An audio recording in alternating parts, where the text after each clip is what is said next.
It's the Real News Network. I'm Sharmini Pires coming to you from Baltimore. Prince Al-Waleed bin Talal is the most famous among the hundreds of senior Saudi Arabian officials arrested in the purge ordered by the Crown Prince Mohammed Bin-Salman. The arrested officials are being held at the Ritz-Carlton Hotel in Riyadh. The apparent corruption investigation and crackdown and mass arrests that are taking place, are they really genuine efforts to clean up the state?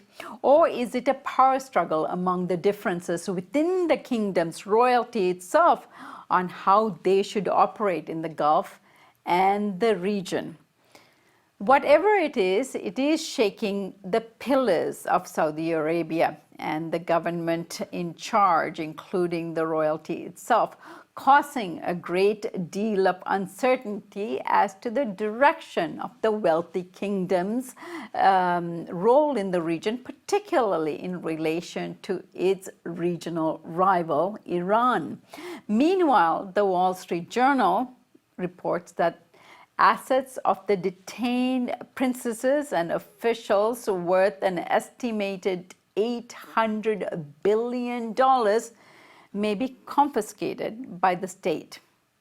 On to discuss these developments is Andrew Feinstein. He is the author of The Shadow World, which is a comprehensive study of the world of arms dealers and the large weapon companies. His movie, based on the book, is released in 2016 and will be aired soon.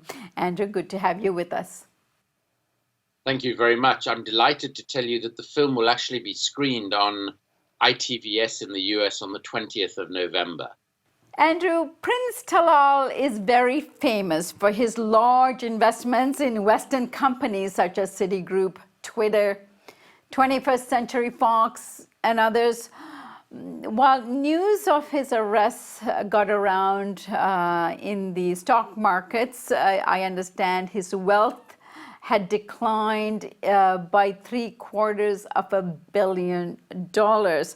What do you know about his dealings and particularly his role in the arms industry? Well, he's certainly one of the richer of the Saudi princes, even if not the richest. He has a golden throne on his private jet. So really a man of the people, this one. He has, as you mentioned, investments in a wide array of corporations, including some defense companies. He recently, as far as I can establish, actually exited his investment in 21st Century Fox. I'm not sure whether that was a consequence of his arrest or not. But he is certainly one of the key Saudi movers and shakers in the world of high finance. And that, of course, includes being invested in the defense sector. He very much reflects the sort of standard modus operandi of members of the Saudi royal family, in that they do massive transactions, often through the Saudi state. So they will either operate in their individual capacity or through the Saudi state. And a big function of the large arms deals that are undertaken through the Saudi state, and particularly arms deals being an industry that accounts for about 40% of all corruption in global trade, an industry that takes place behind a national security imposed veil of secrecy. It's the perfect vehicle and tool with which to move money from the national treasury in Saudi Arabia into personal offshore accounts, and has been used for this purpose since the Saudis have become really serious players in the global arms trade, which is since the 1950s. And the prince is no exception when it comes to that. I think the only thing that probably differentiates him to some extent is the scale of the amounts of money, being, as I mentioned, one of the richest of the Saudi royal family. But I think most crucial of all is that when we look for reasons for his arrest, we are not really looking, as stated, at some sort of corruption crackdown, because then the entire Saudi royal family would have to be jailed including the Crown Prince, who is supposedly heading up this crackdown. Rather, this is a power play, a political power play, reflecting on dynamics within the Saudi royal family. And it happens whenever there is a changing of the guard in Saudi Arabia. So this is the Crown Prince trying to consolidate his power base, trying to get rid of potential rivals. And I should say that those rivals are both political and economic rivals, because how the Saudi royal family operates is that in order to achieve power, to get into the position of being Crown Prince, where you become the anointed successor, if you will, requires an enormous amount of money. And this is effectively to be able to have the resources to disperse to other members of the Saudi royal family in order to consolidate your position in power. Now, obviously, somebody like Prince Talal, who has significant financial holdings around the world, who has significant economic power behind him, is in a position to dispense patronage. So the current Crown Prince had to neutralize that.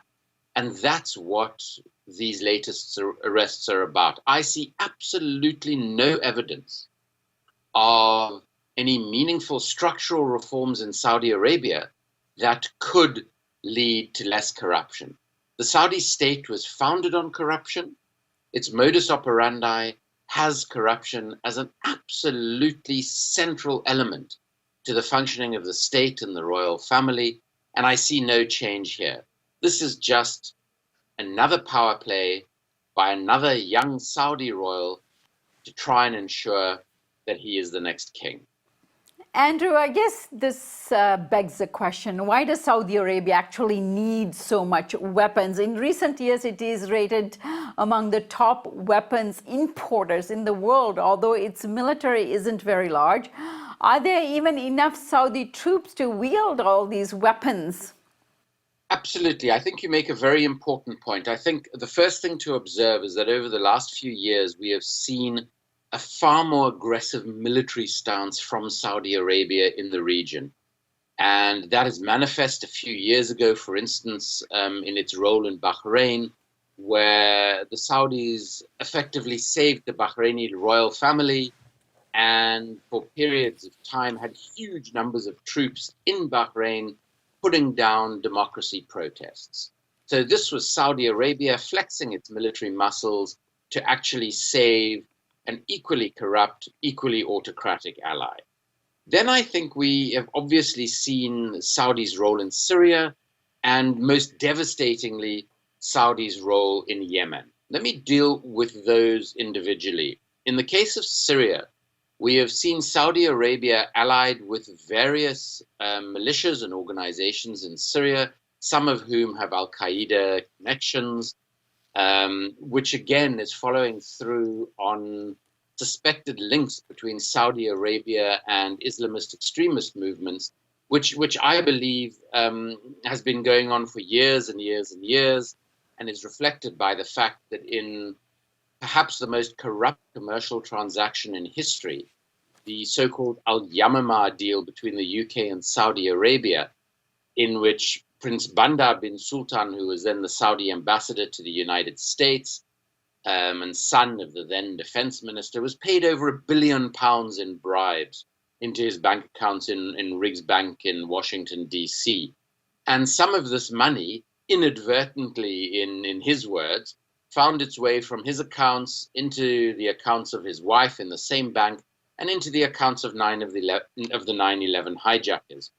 Now, the fact that Saudi Arabia therefore seems to be supporting financially, militarily, in terms of weapons, some Al-Qaeda-linked entities in Syria should hardly come as a surprise to us.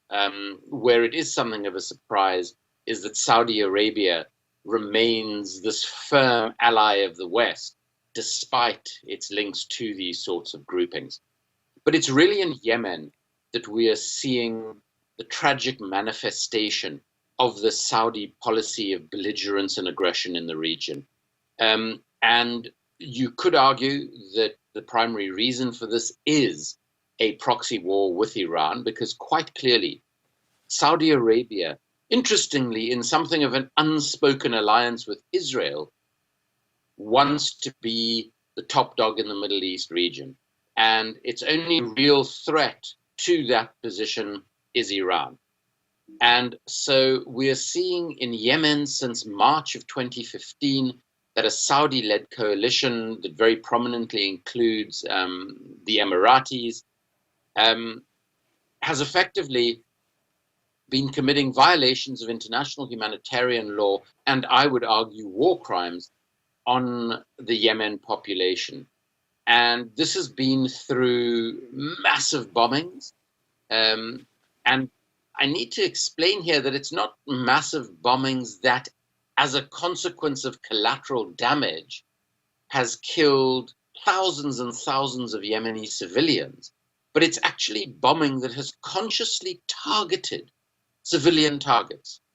So places of worship, places of residence, schools, hospitals, economic infrastructure, including agricultural land, that has resulted, according to the latest UN reports, in almost 14,000 civilian casualties.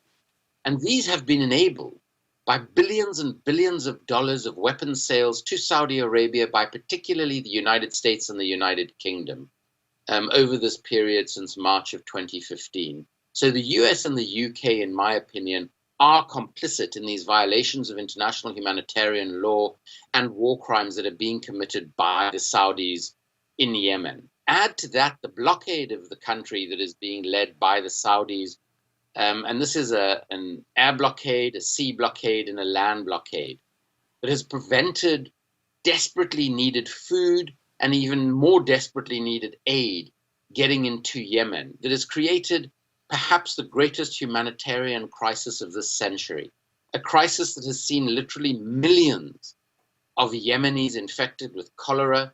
It's estimated that a Yemeni child is infected with cholera every 35 seconds as we speak. Now, this is the actions of a completely uncivilized, belligerent power that is flexing its muscles regardless of the human consequences. And I believe that the Yemeni war that is being perpetrated primarily by the Saudis and their allies, with the assistance of Western countries who have provided them not just weapons, but also with diplomatic protection, tells us what the new crown prince in Saudi Arabia is really all about. Now, So, on Saturday, Andrew, a missile fired from Yemen reached Saudi city of Riyadh. The Saudi military claims that they have intercepted the missile and blame Iran for supplying the Houthi rebels with the missiles. yep. Now, from the perspective of the global arms market, how would Iran be able to obtain and deliver a long-range missile to the Houthis? And how would the Saudi military be equipped to intercept such a missile? In other words, who's profiting from the Saudi military bombardment of Yemen and the casualties and the humanitarian crises that you describe? Well, the people who are benefiting financially are the United States of America, the United Kingdom, and to some extent Russia, and assorted arms dealers, intermediaries in these transactions. So, for the Saudis to announce that there has been the launch of this missile on Riyadh that they intercepted, it's quite possible that they would have the equipment from the United States to intercept these missiles, depending on what missile it was. To say that this was supplied by Iran to the Houthis is taking a step further that we can't be sure about at this point. It is as likely that the Houthis acquired this weaponry, these missiles, if indeed they were fired, acquired them through intermediaries. I am aware of quite literally dozens of arms dealers in the region who would very happily sell the Houthis and pretty much anybody else whatever they wanted and needed if they had the money to pay for them. So I'm not prepared to say that the Saudi reports of this incident are indeed accurate. But what I can tell you with a degree of accuracy is that the US, the UK, without a doubt, were benefiting financially.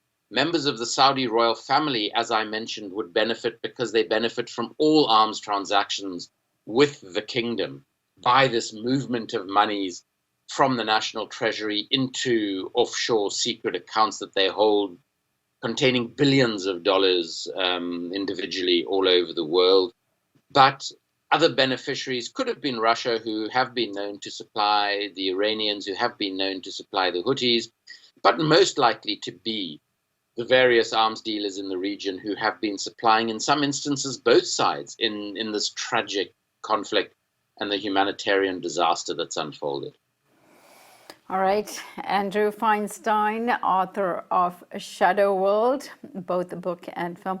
I thank you so much for joining us today, and I hope you pleasure us with your analysis again in the future, because I know you're limited in terms of time today. Absolutely, I'd be more than delighted to. Thank you so much. And thank you for joining us here on the Real News Network.